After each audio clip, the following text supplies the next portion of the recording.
And let's get this started. So tell me what originally got you into fighting. Um, what originally got me to fighting was how do I look on this side? Pretty good. Okay. All right. What originally got me into fighting was I was done playing baseball and I wanted to get into something new. And I always saw MMA gym like across the street where I was living at when I was playing baseball in Wisconsin, where I went to college at. So then I walked into there and then that's how it started.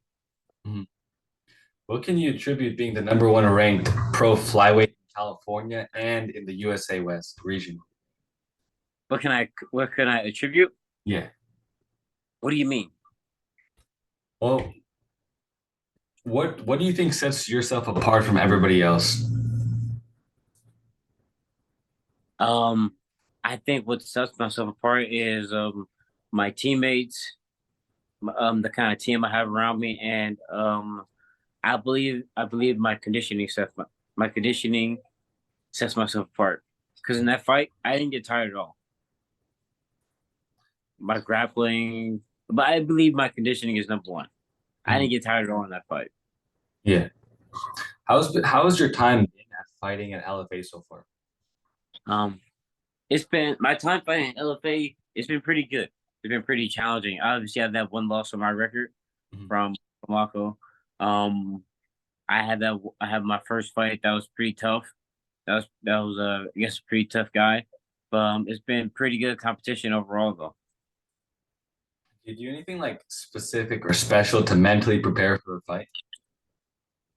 Um Not really, no.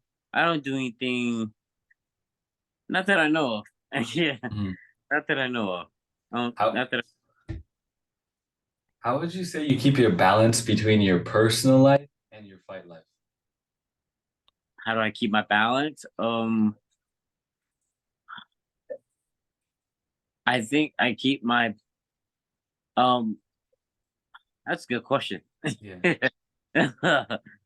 um well, I know training is always gonna come first.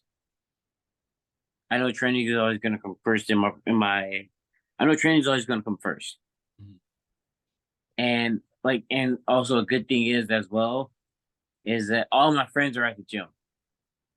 All my friends are at the gym. Like whenever I'm cutting weight and I can't eat, I forget the fact that I'm cutting weight and I can't eat when I go to the gym because all my friends are there. Yeah, that's a really cool dynamic to have.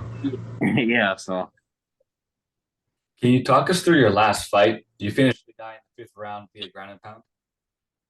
okay. Um yeah, yeah, like on the striking side, during my last fight on the striking side, it's kind of hard to get to him because he was a lot longer than me, and he was also moving around a lot. He was also throwing a lot of wild strikes.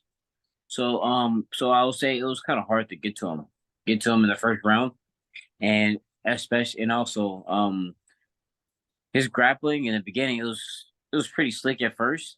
Like when he got up the first time, I was like, wow, I might have to really wear him down, you know. But as the fight went along, as the fight went as the fight went along, I slowly started to see myself wearing him down. I started to get to positions a lot quicker. Um, getting I'll say getting rocked. It was kind of like an oh shit moment, Yeah. But I pulled it back together. I started pressing forward, and I got to what I normally do, wrestling, being on top and ground and pounding. When you first get rocked, like what's the feeling of trying to clear the cobwebs? Oh, when I first got rocked, I couldn't find my legs. Mhm.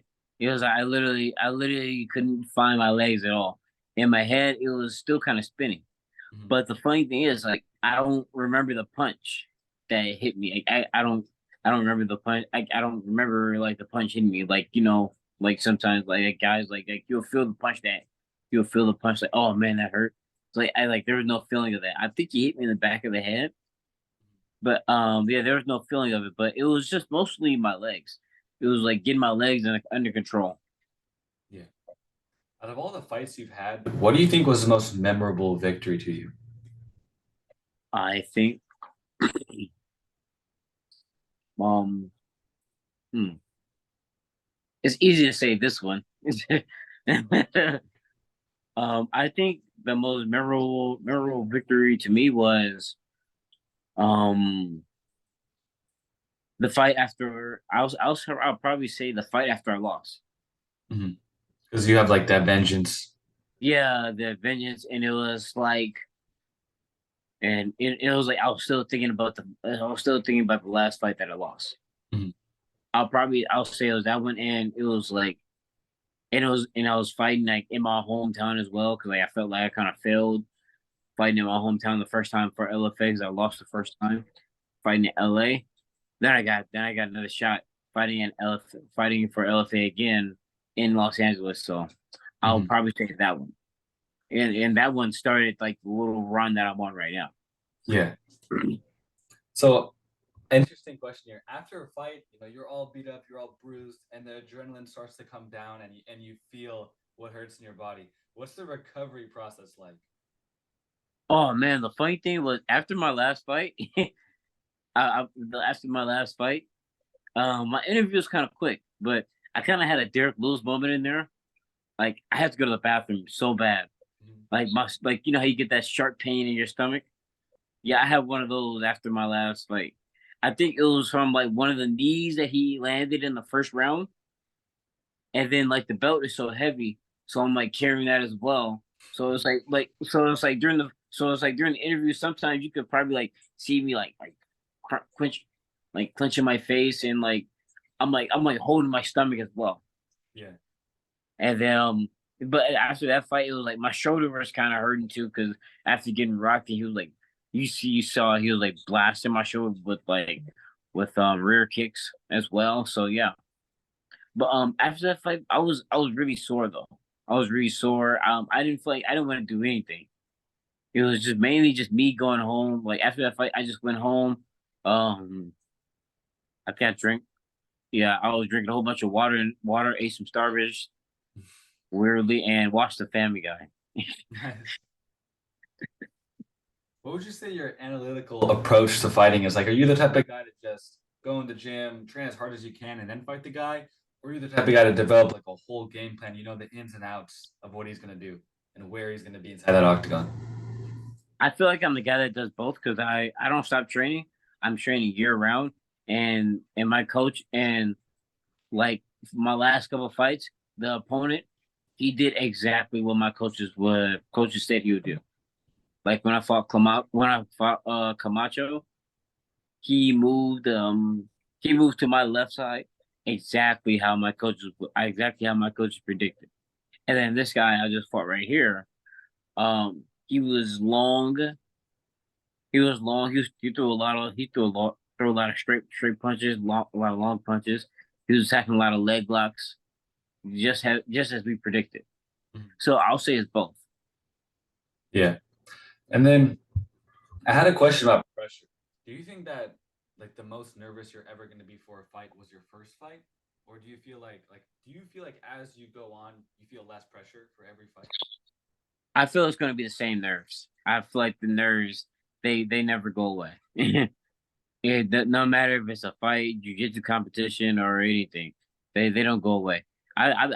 Sometimes I get well, I not sometimes all the time. I get nervous during training sessions as well because our training sessions are so intense, Mhm. and we have so many good guys in there. So, Can you talk more about your training regimen? well, I work at night, so and well, when I work at night, and then at 9 a.m. to like 11 a.m., I go to my striking coach. But this is like just one particular day. But this is how like kind of is though. Like this is how like my schedule is. Like sometimes I won't go straight to boxing. I'll go straight to jiu-jitsu. But this is how my day typically is. 9 a.m. I'll go 9 a.m. to 11 a.m. I'll be with my striking coach, and then 12. Then at 12, I'm like training at CMMA. Then after CMMA, I'm lifting with the team and all that stuff. Then after that, I'll shower, eat, take a nap, then maybe I'll go back to the gym if I wake up in time, or I'll wake up and do some conditioning, and then I'll go back to work. Mhm. That's yeah, that's a good schedule. It's really busy, really packed in. Yes, That's good that very you can work, busy. yeah. Very busy. And then when you're in the cage, are you totally zoned in, or do you just are you totally zoned in, or can you like hear the audience yelling stuff? Um, no, I can only hear Chad yelling stuff. I can only hear Chad talking to me. Mhm. I can't really. I don't. Yeah, I don't really remember the audience saying like yelling stuff at me. I can only. I can. Yeah, I can only hear Chad. I can hear Chad and like everybody in there. Mhm. Do you have any like super crazy stories? um, let me think. Well, it's not a crazy story, but it's just a funny story. When I was fighting at Combate, Mhm. when I was fighting at Combate Global for my, I think my third or second fight. Um, yeah, and I was fighting the guy from Mexico, and I don't think he understood. I don't think like I like when the ref told us to fight. Like you know how you know how the ref goes like, "Oh, are you ready to fight? Or are you ready to Mhm. fight?" He told him, "Are you ready to fight?" Then he looked at me, and then the guy, and he's from Mexico, remember? So he's speaking another language and everything. He's like halfway to me while the ref is in the middle of telling me, "Are Uh-huh. you ready to? Are That's you ready to funny. fight? Are you ready to fight?" While he's loading up with a big right hand. Uh-huh. I gotta actually watch that right after this. I'm gonna go watch that. That sounds like a Yeah, funny story. yeah. He's like sprinting. He's already sprinting over there while he's to fight. Mhm. That's probably one. And then I fought one of my ex teammates. I fought one of my ex teammates as well. That he was leaving. Yeah, he was talking a lot of trash online. That's another one of them as well. Uh, I think. Oh yeah, oh yeah, yeah. It's like yeah, a lot of my opponents, like in the beginning of my beginning of my career, been talking a lot of trash to me. Mhm. That's And it. how does the trash talk play a role in your head? Like, do you just brush it off, whatever, it's just business, or does it sometimes kind of affect you? I kind of just brush it off because I'm 5'3", so I've been short all my life, and it's like I live, and it's like I have two older brothers, and when I was in college, like I lived with a whole bunch of guys in like a 5, 6 bedroom, so it was like, so like that stuff doesn't really matter to me because it was like it was already a lot of personal stuff said, like living with those guys in like Wisconsin, and then it's like I was always the youngest brother, the youngest cousin, always the smallest, so that stuff doesn't really bother me. Yeah. All right. Well, that's all the question I have for you today. Thank you very much for the interview. I appreciate it. All right, no problem. Thank you. All right. Have a Nice nice meeting day. you. You too. All right.